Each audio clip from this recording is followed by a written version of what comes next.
Hey Frank, welcome to the Community Living Golf event. Just want to give you an opportunity here to view your swing at regular speed, and then we'll just go ahead and put you back in your address position and take a look at a few things for you. So while we got you back here in your setup, your posture, balance, distance away from the ball is all not too bad here. We can see your spine on a slight tilt, legs come down into a nicely unlocked position. Arms hang down or are held a little bit out in front of you. Club works out to the ball. And at this point in time, we can also look at your alignment. Feet running in this direction, carry that out to the fairway. Theoretically, club face is supposed to run parallel to your feet. Parallel lines have an appearance of converging. So we're set up pretty much down the middle of the fairway, so that's great as well. Go ahead and do a little split screen comparison here between you and Brandt Snedeker. Flip them over to left-handed. Basically with a golf swing, we're looking to create some shoulder rotation, draw the arms and hands back as well as the club. Watch the club come back directly along the red line. At this point in time, he's going to start to incorporate some wrist hinge, allowing the club to transition from below to above his hands. And from here, working the club from red up to yellow. When we finally set the club at the top of the backswing, the right arm and the club are on the yellow line, and we have full shoulder rotation. And we do this with a very stable left leg with the weight on the inside part of the left foot. With you draw the club back nicely, turning your shoulders, drawing your hands and arms back. We don't see a lot of wrist hinge because we have a split-handed grip, and it looks like a refinement in your grip is needed to allow you to actually establish some pretty decent wrist hinge. So a little stiff-wristed with the forearms, bringing the club back. Difficult to create wrist hinge. Turning in the shoulders, stable left side, and when you finally get set at the top of the backswing, the arms are in a reasonably decent position relative to your core. Club maintains a decent position relative to your arms. You have good turn, stable left side as I mentioned, but we'd like to have a better grip and learn to maximize the wrist hinge. At this point in time, we want to drive our weight from our left to our right, fire the knees and the hips to the target, unwind the core, and fire the hands. And in doing so, we need to make sure we're bringing the club from yellow back down on top of red, which is where the club originated. And that's exactly what we see here with Brandt Snedeker. We can see the golf club returning back to plane. The other thing we want to point out is the relationship between the lead form and the golf club. We refer to this as the checkmark position. Simply means we're retaining angle coming into the hitting zone, whereby the club head is still above and behind his hands, let alone having returned back to plane as we already stipulated. With you as you create your transition back into the ball, good planting onto your right side, but we see the golf club being pushed a little bit out in front of you, never returning back to the red line and falling down out in front.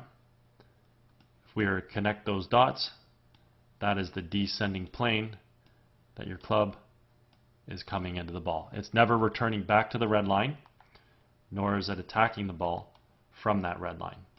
So in Snedeker's case, he's going to be able to hit the ball straight in accordance to his alignment, assuming that his grip squares up via having a good grip. As you're coming into the ball here, you can see that the club's coming in a little bit from over the top, a little too steep, and that's going to influence your swing path. At this point in time, we can take a look at Snedeker. His club is inside the ball, yours is outside. Snedeker's club expands out to make contact and moves through a nice natural subtle arc. Your club's stuck on the outside, moving down and across. Therefore, if we square the club face up to that swing path, we're going to pull the ball in that direction. If we over-release the club relative to that path, imparting left to right spin, we would hit a pull, draw, or pull hook. If we leave the club face open relative to that path, the ball may not start as far to the right as right to left spin, and then the ball is going to slice over in this direction. If we time it pretty decently, the ball will start at red, and then we might just hit a little bit of butter fade, not really a shot that's going to hurt us too much. So when we're swinging the golf club from outside to inside, the end result of the golf shot is dictated based on the timing of the club face. If we over-release it, it'll follow the blue arrows. Under-release it, it'll follow yellow. It'll also be a glancing blow because the club face is massively open. If we swing the club from out to in with a massively open club face, we're going to lose a considerable amount of distance. So the ones that go to the right will go farther, ones that go to the left will go shorter, and if we time that club face perfectly, leaving it just a hair open, it'll pretty much follow red, and we'll find our intended target. As we come through, your left heel comes off the ground. We'd like to get up on that toe of that left foot, which you almost eventually do there, allowing you to carry yourself through to a pretty decent finish. Overall, we got some good athletic ability here. Your hands work well back and through. Your body works well. You coil back, uncoil through. You get yourself through to a good finishing position via having some pretty decent footwork there. So we have some pretty good athletic motion with that golf swing. You bring the golf club back pretty decently. Set the club in a pretty decent position. Unfortunately, the club does come over the top. We are attacking the ball from out to in, and then again the end result of that golf shot is going to be dictated based on the timing of that club face. So in this particular swing here, club comes across, we see the ball taking off in this direction here, which is headed pretty much right down the center of the fairway.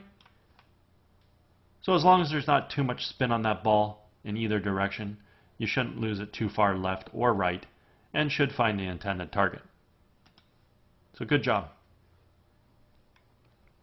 Anyways, hope you had a great day.